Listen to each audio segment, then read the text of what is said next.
অক্টোবৰ মাহত অনুষ্ঠিত কৰা হ'ব অসম হায়াৰ ছেকেণ্ডেৰী টেট। যোৱাকালি যি মিটিঙত 4 জুন তাৰিখে যি মিটিং অনুষ্ঠিত কৰা হোৱাৰ কথা আছে, সেই মিটিঙত উল্লেখ কৰিলে যে অক্টোবৰ মাহতেই অনুষ্ঠিত কৰা হ'ব হায়াৰ ছেকেণ্ডেৰী টেট। তো সবিশেষ এই বাতৰিটো পঢ়ি জানিব।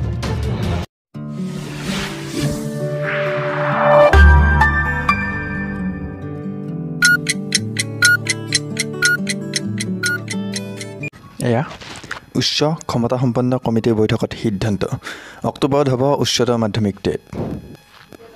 প্ৰতিদিন সংবাদ। গুৱাহাটী 4 জুন। অহা অক্টোবৰত অনুষ্ঠিত হ'ব উচ্চতৰ মাধ্যমিক টেট। আজি দিছপুৰত অনুষ্ঠিত উচ্চ ক্ষমতাসম্পন্ন কমিটিৰ বৈঠকত এই সিদ্ধান্ত লোৱা হয়।